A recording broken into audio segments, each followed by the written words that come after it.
નમસ્કાર મિત્રો, અમારી યુટ્યુબ ચેનલમાં તમારું હાર્દિક સ્વાગત છે.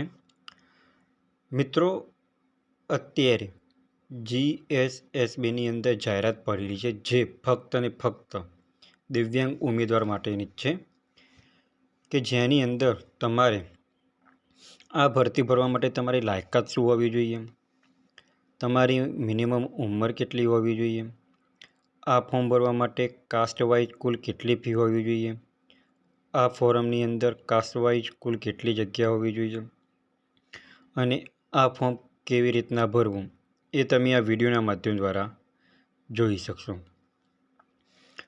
તો મિત્રો, સૌપ્રથમ તમે અમારી ચેનલ ઉપર નવા હો તો અમારી ચેનલને સબસ્ક્રાઈબ કરી લેજો અને બાજુમાં આપેલ બે આઇકોનને ક્લિક કરી લેજો જેથી કરીને રોજ નવા વિડીયોની નોટિફિકેશન તમને મળતી રહે. તો મિત્રો, સૌપ્રથમ તમે ગૂગલમાં જઈને marugujarat.in કહીને વેબસાઇટ ઓપન કરશો તો મિત્રો એની અંદર તમે જોઈ શકશો કે GSSB special recruitment driver for PW candidate 2025 apply now, એટલે કે ગુજરાત ગૌણ સેવા પસંદગી મંડળની અંદર જે ડ્રાઈવર માટેની અલગ અલગ જગ્યાઓ છે એની અંદર જાહેરાત પડેલી છે. હવે એની અંદર વાત કરીએ તો કઈ પોસ્ટો માટેની જગ્યાઓ પડેલી છે. મલ્ટીપલ પોસ્ટ માટેની જગ્યા પડેલી જે ક્લાસ 3 પોસ્ટ કહેવાય અને આ ભરતીની અંદર કુલ તેની 868 જગ્યાઓ છે. હવે મિત્રો, વાત કરીએ તો કઈ પોસ્ટ માટે કુલ કેટલી જગ્યાઓ છે તો હોર્ટિકલ્ચર આસિસ્ટન્ટ માટેની 5 જગ્યા છે, વર્ક આસિસ્ટન્ટ માટેની 87 જગ્યાઓ છે, વાયરમેન માટેની 14 જગ્યાઓ છે, એડિશનલ આસિસ્ટન્ટ એન્જિનિયરિંગ માટે 4 જગ્યાઓ છે, ટેકનિકલ આસિસ્ટન્ટ માટે 1 જગ્યા છે, આસિસ્ટન્ટ લાઇબ્રેરિયન માટે 3 જગ્યાઓ છે, એગ્રીકલ્ચર આસિસ્ટન્ટ માટે 26 જગ્યાઓ છે, રિસર્ચ આસિસ્ટન્ટ અને સ્ટેટિસ્ટિકલ આસિસ્ટન્ટ માટેની 7 જગ્યાઓ છે, લાઇબ્રેરિયન માટે 1 જગ્યા છે, લાઇબ્રેરી ક્લાર્ક માટે 5 જગ્યા છે, સિનિયર સાયન્ટિફિક આસિસ્ટન્ટ માટે 2 જગ્યા છે, ગુજરાતી સ્ટેનોગ્રાફર ગ્રેડ 3 માટે 6 જગ્યાઓ છે, ઇંગ્લિશ સ્ટેનોગ્રાફર ગ્રેડ 3 માટે પણ 3 જગ્યાઓ છે, એડિશનલ આસિસ્ટન્ટ એન્જિનિયરિંગ સિવિલ માટે 61 જગ્યા છે, ગુજરાતી સ્ટેનોગ્રાફર ગ્રેડ 2 માટે 1 જગ્યા છે, ઇંગ્લિશ સ્ટેનોગ્રાફર ગ્રેડ 2 માટે 3 જગ્યાઓ છે, ગુજરાત સબ ઓર્ડિનેટર સર્વિસ ક્લાસ 3 જે ગ્રુપ એ અને ગ્રુપ બી કમ્બાઇન્ડ એક્ઝામ આવશે એના માટે 343 જગ્યાઓ છે, સબ એકાઉન્ટ અને સબ ઓડિટર એકાઉન્ટ ઓડિટર સબ ટ્રેઝરી ઓફિસર સુપ્રિન્ટેન્ડન્ટ માટેની 29+7 એટલે 36 જગ્યાઓ છે, લાઇવસ્ટોક ઇન્સ્પેક્ટર માટે 57 જગ્યાઓ છે, જુનિયર ઇન્સ્પેક્ટર માટે 5 જગ્યાઓ છે, સિનિયર ટેકનિકલ આસિસ્ટન્ટ માટે 1 જગ્યા છે, જુનિયર જેલોસ્ટિક ક્લાસ 3 માટે 1 જગ્યાઓ છે, ફિશર ઓફિસર ક્લાસ 3 માટે 6 જગ્યાઓ છે, ઓપ્થેલ્મિક આસિસ્ટન્ટ માટે 14 જગ્યાઓ છે, વર્ક આસિસ્ટન્ટ ક્લાસ 3 માટે 64 જગ્યાઓ છે, લેબોરેટરી આસિસ્ટન્ટ માટે 9 જગ્યાઓ છે, એક્સરે આસિસ્ટન્ટ ક્લાસ 3 માટે 4 જગ્યાઓ છે, જુનિયર ફાર્માસિસ્ટ માટે 10 જગ્યાઓ છે, સેનેટરી ઇન્સ્પેક્ટર માટે 3 જગ્યાઓ છે, આસિસ્ટન્ટ મશીનમેન માટે 7 જગ્યાઓ છે, આસિસ્ટન્ટ બ્રાન્ડર માટે 8 જગ્યાઓ છે, આર્કિટેક્ચરલ આસિસ્ટન્ટ માટે 1 જગ્યા છે, ટ્રેસર માટે 18 જગ્યાઓ છે, મિકેનિક માટે 4 જગ્યાઓ છે, જુનિયર પ્રોફેસર આસિસ્ટન્ટ માટે 1 જગ્યા છે, ફિઝિયોથેરાપિસ્ટ ટ્યુટર કમ ફિઝિયોથેરાપિસ્ટ ક્લાસ 3 માટેની 3 જગ્યાઓ છે, વાયરમેન ક્લાસ 3 માટેની 3 જગ્યાઓ છે, કોપી હોલ્ડર માટે 5 જગ્યા છે, ડિસ્કોપ પબ્લિક ઓપરેટર ક્લાસ 3 માટે 4 જગ્યાઓ છે, એડિશનલ આસિસ્ટન્ટ એન્જિનિયરિંગ માટે 19 જગ્યાઓ છે, સર્વેયર ક્લાસ 3 માટે 4 જગ્યાઓ છે અને ઓપરેશન થિયેટર આસિસ્ટન્ટ ક્લાસ 3 માટે 4 જગ્યાઓ છે. આમ કુલ તેને 668 જગ્યાઓ છે. હવે મિત્રો, વાત કરીએ તો આ ભરતી ભરવા માટે તમારી એજ્યુકેશન ક્વોલિફિકેશન એટલે કે તમારી લાયકાત શું કરેલી હોવી જોઈએ તો તમે મિનિમમ 10 પાસથી લઈને ગ્રેજ્યુએશન પાસ કરેલું હોવું જોઈએ. એટલે કે જે લોકોએ 10 પાસ કર્યું છે એવા પણ મિત્રો આ ભરતી ભરી શકશે અને ગ્રેજ્યુએશન પાસ કરેલું છે એવા પણ મિત્રો આ ભરતી ભરી શકે, જે પોસ્ટ વાઇઝ અલગ અલગ લાયકાત માગેલી છે. હવે એક્ઝામ્પલ તરીકે અહીંયા બધાએ જોઈ શકો છો મિત્રો તમે વેબસાઇટની અંદર કે વાયરમેન જે લોકોની છે એ લોકો માટે આઈટી અને ઇલેક્ટ્રિકલ માગેલું છે, સ્ટેનોગ્રાફર માટે 12+ પર ટાઈપિંગ સ્કિલ માગેલી છે, અને એગ્રીકલ્ચર આસિસ્ટન્ટ માટે BSc એગ્રીકલ્ચર કરેલું હોવું જોઈએ. હવે મિત્રો એજ લિમિટની વાત કરીએ તો ઉંમર મિનિમમ તમારે 18 વર્ષથી ઓછી હોવી જોઈએ નહીં, અને મેક્સિમમ ઉંમર તમારે પોસ્ટ પ્રમાણે અહીંયા બતાવેલી છે. હવે મિત્રો ફોર્મ કેવી રીતના ભરવું એ આપણે વિડીયોના માધ્યમ દ્વારા જોઈ શકશું, અને એ પહેલાં આપણે અહીંયા જોઈશું કે સિલેક્શન પ્રોસેસ કેવી રીતના થશે. તો સૌપ્રથમ તમારી લેખિત એક્ઝામ આવશે, જે MCQ બેઝ પદ્ધતિથી હશે. એના પછી તમારું સ્કિલ ટેસ્ટ આવશે, અને એના પછી તમારે ડોક્યુમેન્ટ વેરિફિકેશન આવશે. હવે મિત્રો આ ફોર્મ ભરવાના ચાલુ થઈ ગયા છે, અને આ ફોર્મ ભરવા માટેની છેલ્લી તારીખ 25/4/2025 છે. મિત્રો તમારે બીજી કોઈ વધારાની માહિતી જોઈતી હોય તો અહીંયા ઓફિશિયલી નોટિફિકેશન આપેલી કે જેની અંદર તમારે PDFનો અભ્યાસ કરવાનો રહેશે. તો મિત્રો અહીંયા તમે PDF ઓપન કરો તો PDFની અંદર પણ તમે જોઈ શકો છો કે જેની અંદર head clerk, senior clerk, office assistant, collector કચેરીના ક્લાર્ક અને કચેરી અધિક્ષક જે વિવિધ ખાતાના વડા કહેવાય, અને જુનિયર ક્લાર્ક એવી અલગ અલગ જગ્યાઓ પડેલી છે. હવે આની અંદર તમે અહીંયા પણ જોઈ શકો છો કે આ ફોર્મ ભરવા માટેની છેલ્લી તારીખ કઈ છે, 1/4/2025થી તારીખ 25/4/2025 સુધી તમે ફોર્મ ભરી શકશો. હવે મિત્રો અહીંયા તમે જોઈ શકો છો કે સર્વજ્ઞ નામ એટલે એની અંદર પણ અલગ અલગ જગ્યાઓ પડી છે, જેવી કે જુનિયર ક્લાર્ક વર્ગ 3 માટે 174 જગ્યાઓ છે, સિનિયર ક્લાર્ક વર્ગ 3 માટે 30 જગ્યાઓ છે, હેડ ક્લાર્ક વર્ગ 3 માટે 21 જગ્યા છે, ઓફિસ આસિસ્ટન્ટ વર્ગ 3 માટે 11 જગ્યાઓ છે, જુનિયર ક્લાર્ક વર્ગ 3 માટે 106 જગ્યાઓ છે, કચેરી અધિક્ષક માટે 1 જગ્યાઓ છે. આમ કુલ 343 જગ્યાઓ છે, જે અલગ અલગ કેટેગરી વાઇઝ આપેલી છે, જે તમારે અહીંયા PDFનો અભ્યાસ કરવાનો રહેશે.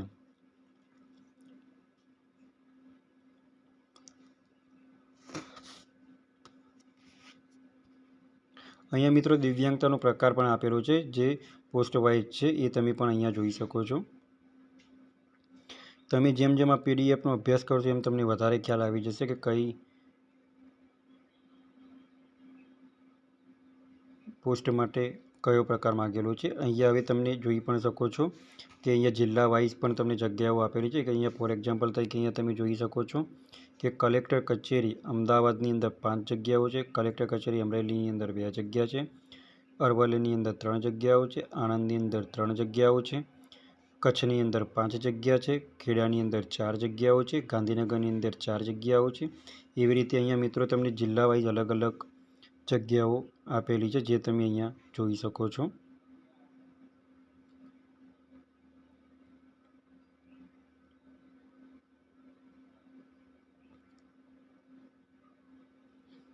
હવે મિત્રો અહીંયા વયમર્યાદાની વાત કરીએ તો તમે અહીંયા પણ જોઈ શકો છો કે વયમર્યાદા તમારે 20થી 45 વર્ષની હોવી જોઈએ, અને અમુક કાસ્ટ વાઇઝ તમને વયમર્યાદામાં છૂટછાટ આપેલી હશે.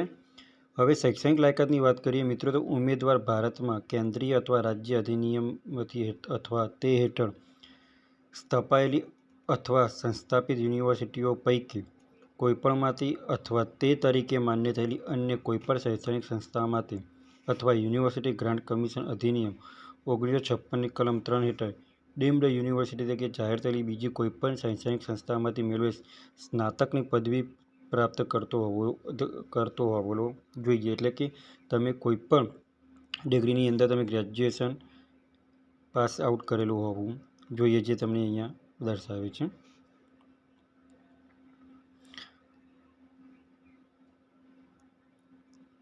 હવે મિત્રો પગાર ધોરણની વાત કરીએ તો અહીંયા પોસ્ટ વાઇઝ અલગ અલગ પગાર ધોરણ છે, જે હેડ ક્લાર્કની અંદર 40,800થી શરૂ થાય છે, સિનિયર ક્લાર્કની અંદર 26,000 છે, ઓફિસ આસિસ્ટન્ટ માટે 26,000 પગાર છે, કલેક્ટર કચેરીના ક્લાર્ક માટે 26,000 છે, જુનિયર ક્લાર્ક માટે 26,000 છે. હવે પરીક્ષા ફીની વાત કરીએ તો મિત્રો કેટેગરી વાઇઝ અલગ અલગ ફી, જે અહીંયા તમે જોઈ શકો ગ્રુપ A તથા ગ્રુપ B માટે 400 રૂપિયા ફી છે, જે દરેક કેટેગરીએ ભરવાની રહેશે. હવે મિત્રો પરીક્ષાની વાત કરીએ તો પ્રાથમિક પરીક્ષાની અંદર શું પૂછાશે, જે ગ્રુપ A અને B માટેની છે, તો એની અંદર રિઝનિંગ 40 માર્ક્સનું પૂછાશે, ક્વોન્ટિટી એપ્ટિટ્યૂડ એટલે કે મેથેમેટિક્સ તમારે 30 માર્ક્સનું પૂછાશે, ઇંગ્લિશ 15 માર્ક્સનું પૂછાશે, ગુજરાતી 15 માર્ક્સનું પૂછાશે. આમ ટોટલ 100 માર્ક્સનું પૂછાશે, જે તમે અહીંયા જોઈ શકો છો.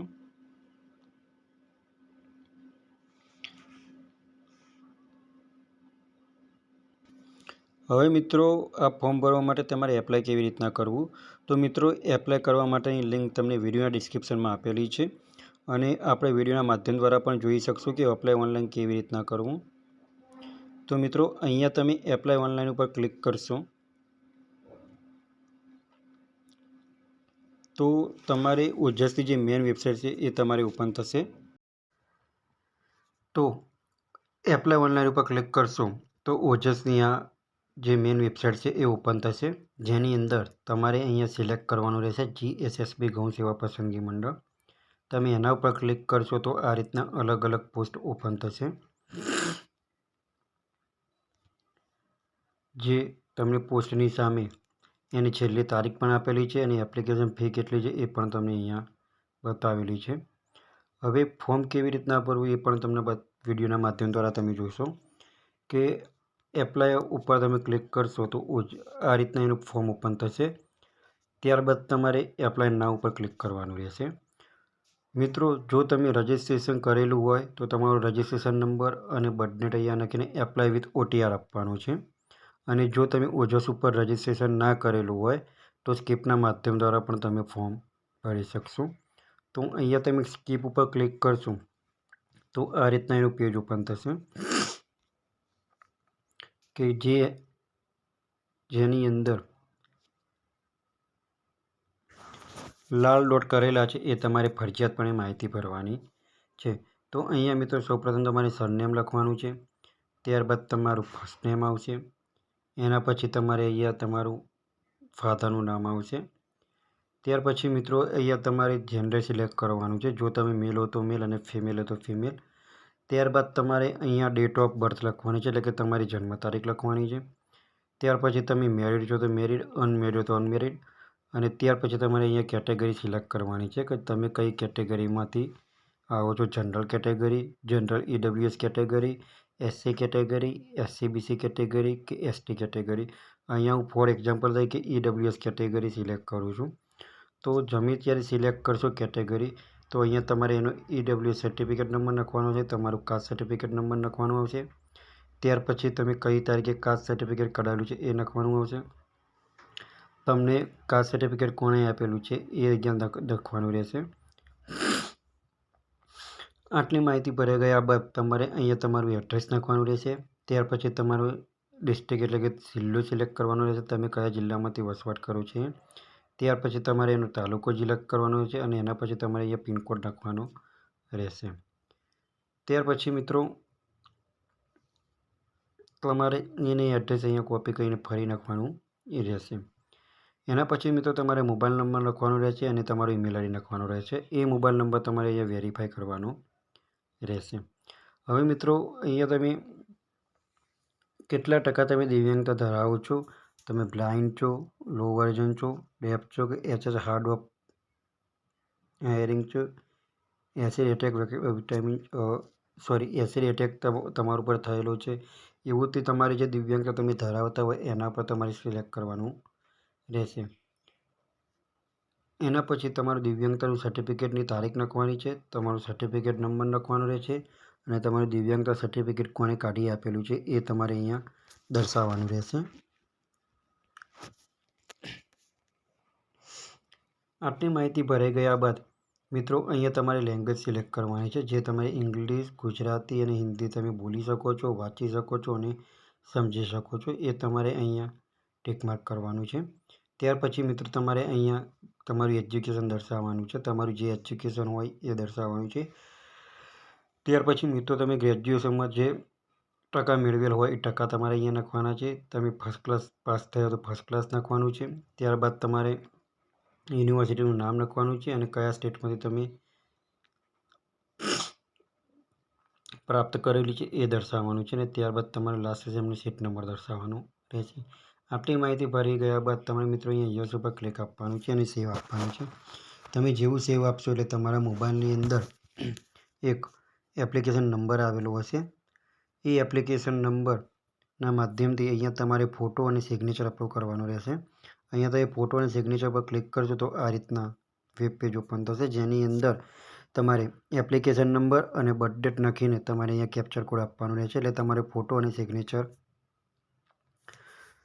લખવાનું રહેશે અને ઓકે કરવાનું રહેશે. ત્યારબાદ તમારે તમારું ફોર્મ કન્ફર્મ કરવાનું રહેશે. અહીંયા તમે કન્ફર્મ ઉપર ક્લિક આપશો તો તમારો એપ્લિકેશન નંબર, બર્થ ડેટ લખીને અહીંયા તમારે કેપ્ચર લખવાનું રહેશે. ત્યારબાદ તમારે ફોર્મ ઓપન થશે. એ ફોર્મ તમારે ચકાસી લેવાનું છે અને ત્યાર પછી જ તમારે કન્ફર્મ આપવાનું છે.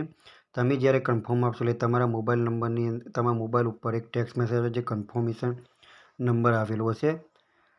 હવે મિત્રો તમારે એપ્લિકેશન ફી પણ તમારે ચકાસી લેવાની છે કે તમારે કાસ્ટવાઇઝ એપ્લિકેશન ફી છે કે નહીં એ પણ તમારે ચકાસવાની રહેશે. તો એ તમારો જે કન્ફર્મેશન નંબર આવેલો હોય